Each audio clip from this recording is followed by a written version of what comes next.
viewers to our latest conversation about our blog.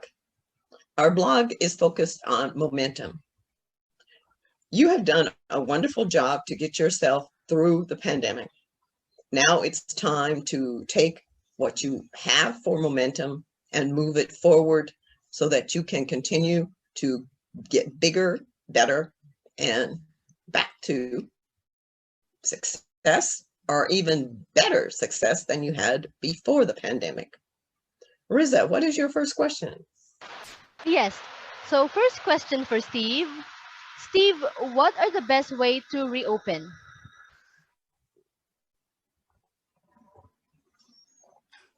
The best way to capitalize on the momentum of this reopening, because it's going to happen very fast, is consider the first 90 days a sprint, and all your planning should be just a 90-day horizon to really get out there and focus on the first 90 days.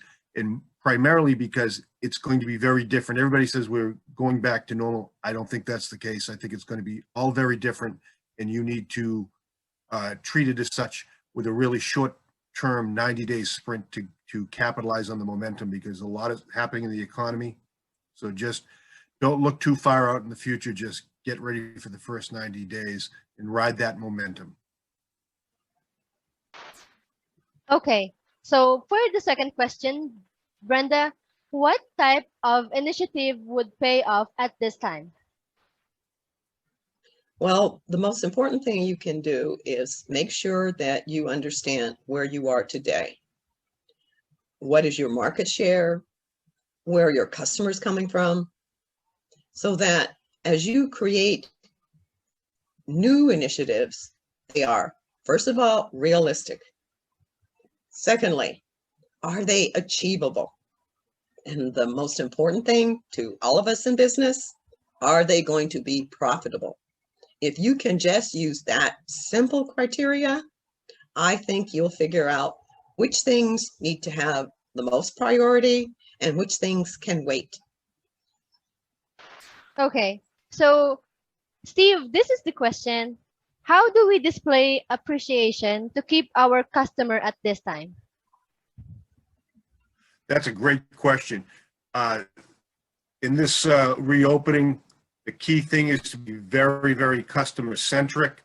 It's all about your customers, because without customers, there's no revenue. No revenue, you're not going to get off the ground. One of the things you do is you need to show your appreciation for your best customers. Some kind of appreciation, maybe even online party or some way to let them know, like a thank you party for your best customers. That would be really important. And however you reach your customers, let them know that they are very important to you, as well as this will help build more loyalty and really focus on customer. Everything should be about the customer, your website, your communications, your services, and everybody in your organization should realize the customer really has to come first in this reopening to capitalize on the momentum. Okay. So now, Brenda, how should business owners keep their employee updated on what is going on now? Well, I read recently that over 50% of employees in the US believe that now that the pandemic is past, or the crisis is past, everybody's going to go back to doing what they were doing before the pandemic. Well, that's not true. We're talking about building on your momentum. You had to change. Here in Massachusetts, outdoor dining became the favorite way to go to eat out. Well, that changes a lot in terms of how one takes your resources and applies them. That also creates a certain strategy for continuing outdoor dining, because it's a challenge to, a place that's not sunny all the time.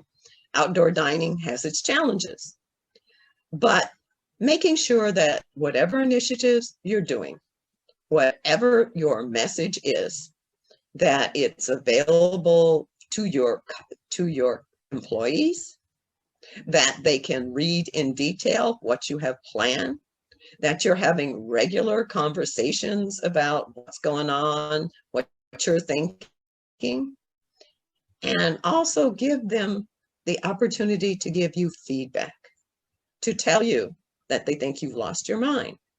This used to be a high-end restaurant. Why are we doing these low-end things for lunch?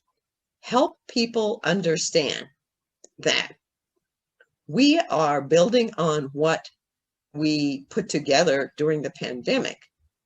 We're not abandoning those things that are working right now to go and go back to risk and wonder whether or not the customers are coming back. We're going to encourage the customers we have now to expand and be able to have more revenue.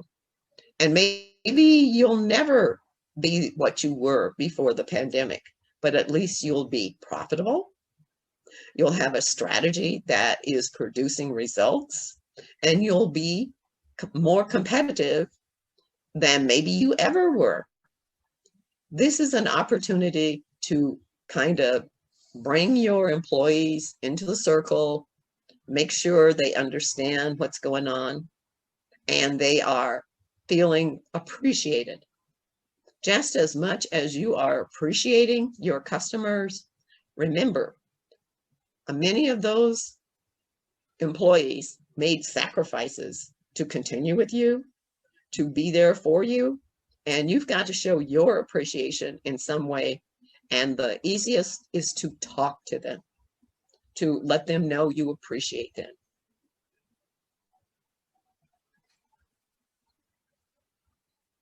Do we have closing remarks, BJ? Good advice. Steve, what are your closing remarks? The closing advice is that I would avoid saying things are going to go back to normal, because nothing ever goes back. There's been huge changes in the economy and the way people view everything. So you just need to, as the saying goes, lean into the new normal, and whatever that is. And really, it's going to be a very dynamic time. There's a lot of pent-up demand in the economy, and that first 90 days sprint, your plans, your focus, your products, your offerings, just be ready for to make quick decisions in that first 90 days. And that would be my advice. It's going to get, I think it's going to be a very, very big third quarter here in the United States as far as business. And good luck. Thank you all for watching.